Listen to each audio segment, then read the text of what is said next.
सवेरे सवेरे मैं नाश्ता बनाने में तथा बेटे, बहू तथा पोते का टिफिन बनाने में व्यस्त थी, तभी प्रकाश ने आवाज लगाई, सुनो, एक प्याली चाय मिल सकती है क्या?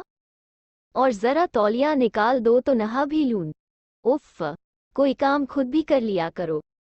मन ही मन में बुदबुदाई और गैस पर एक तरफ चाय बनाने के लिए पानी चढ़ा ही रही थी कि नन्हा ऋषु आकर मेरे घुटनों से लिपट गया। दादी, मेरी टाई और बेल्ट ढूंढ दीजिए ना, नहीं मिल रही है, वरना मम्मा डांटेंगी। अब मैं गैस बंद कर ऋषु की टाई बेल्ट ढूंढने लगी। मेरी रोज की यही दिनचर्या है।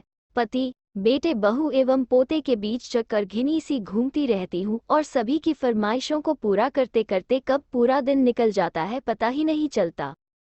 मेरे पति प्रकाश बड़े सरकारी अफसर रह चुके हैं। अब सेवानिवृत्ति के बाद हम अपने बेटे आशीष व बहू रीमा के साथ रहते हैं। आशीष और रीमा दोनों ही ऑफिस जाते हैं और नन्हे ऋषु ने अभी ही स्कूल जाना शुरू किया है। ऋषु की टाई बेल्ट ढूंढकर रसोई की तरफ जा ही रही थी कि प्रकाश की आवाज कानों में पड़ी। क्या यार, अभी तक चाय नहीं बनी? माँ, हमारा नाश्ता लगा दो, कहते हुए आशीष भी डाइनिंग टेबल पर आ बैठा। माँ, आज लंच में चपाती की जगह पराठे रखिएगा। रीमा ने भी अपने कमरे से आवाज लगाई। आशीष, रीमा और ऋषु को भेजने के बाद 2 पल की फुर्सत मिली तो मैं भी अपने लिए चाय का प्याला लेकर बैठ गई। चाय पीते हुए अचानक ही मेरी नज़र सामने लगे आईने पर पड़ी। अपना अक्स आईने में देख मैं अचानक चौंक पड़ी। ओह, कैसी लगने लगी हूँ मैं। बेतरतीब कपड़े, बालों से झांकती सफ़ेदी और झुर्रियों से काला पड़ता चेहरा। सहसा अपनी आंखों पर विश्वास नहीं हुआ। क्या मैं वही हूँ जिसकी खूबसूरती और गुणों की मिसालें दी जाती थी? मुझे याद है, मेरी सासू माँ हर जगह बड़े गर्व से बताया करती थी, मैं अपने प्रकाश के लिए कितनी पढ़ी लिखी, सुंदर और सुघड़ बहू ढूंढ कर लाई हूँ।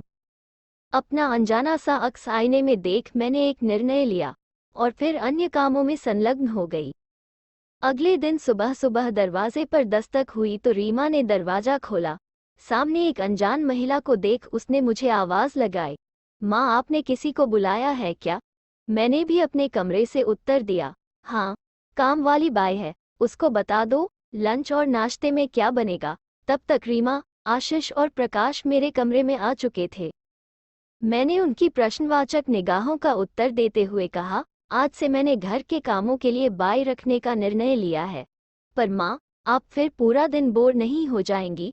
घर के कामों में आपका मन लगा रहता है, रीमा झिझकते हुए बोली। मैंने उसे मुस्कुराकर उत्तर दिया, तुम चिंता न करो बेटा, मैं आज बाजार से पेंटिंग का सामान लाऊंगी। मैं अपने पेंटिंग और लिखने के शौक को फिर से जिंदा करूंगी, जो जीवन की आपाधापी में कहीं बहुत पीछे छूट गए थे। ये कहते हुए मेरी नज़रें प्रकाश से जा मिली। उनकी आंखों में मेरे लिए स्नेह छलक रहा था। वे मुस्कुराकर बोले, चाय पियोगी? मैं अभी बना कर लाता हूँ। मैंने हाँ में सिर हिलाया और मन ही मन हंस पड़ी।